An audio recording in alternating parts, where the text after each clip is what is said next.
I think the reason birth pools haven't been widely accepted is the total invasion of medicalized birth.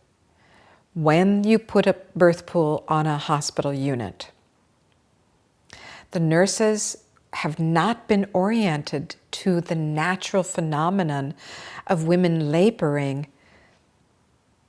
in ecstasy. They haven't seen that. They haven't seen this picture. I fly on a lot of airplanes, and I sat beside one of my seat partners from Philadelphia to Fort Lauderdale. Was a third-year resident. He was finishing his residency in neurology. And we always exchange what you do for a living, and he was a resident. I'm a midwife. I run Waterbirths International, and he's, oh, that's very interesting. I attended lots of natural births in the hospital. Oh, really? That's wonderful. Fantastic. Congratulations. But let me ask you a couple questions. Were the women in the hospital whose births were natural? And how do you find natural? No drugs. Okay. Were the women on their backs in a bed? Yes. Were the women on a monitor? Yes. Did the women have an IV running? Yes. Were the women told when to push, how to push, and where to push? Yes.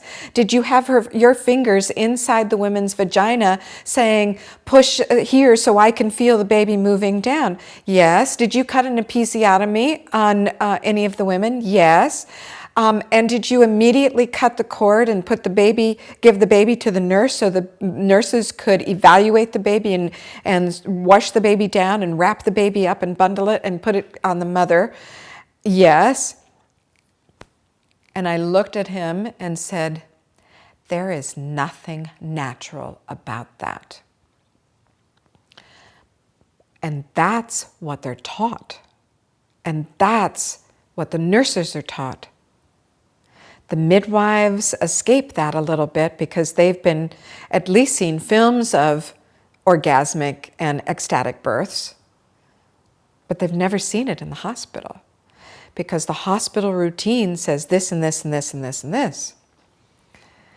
You introduce the birth pool into that hospital, and all of a sudden you've got nurses freaking out. So why aren't there more birthing tubs? Because they've never seen it. They don't have it in their orientation. They don't have it on their radar. They don't have the understanding that birth could be a different way. When I told a doctor about the sacral joint moving, he said, how would I have ever seen that? I've never seen a woman off her back. And that's the main reason there aren't more birthing tubs, because the US in particular has obstetricians who are trained in a certain way, and the nurses are trained from the obstetric model, because I went through that training. We're trained in the obstetric model. We're trained to be the handmaidens of the doctors. The nurses do the labor. And if you vary from that, you're going to have to write a new protocol, you're going to have to change it some way. And to do that, you have to check with your insurance carrier and the hospital liability insurance policy. And it becomes this big circle. Women talk to me all the time. What can I do? What can I do to change things in my hospital? So I've written up an entire sheet. This is what the hospital has to go through. Step A, B, C, D, E, F, G. It goes all the way to Z and starts over again at double A, double B, double C. So it's about 30 steps that have to happen to put water birth in hospitals.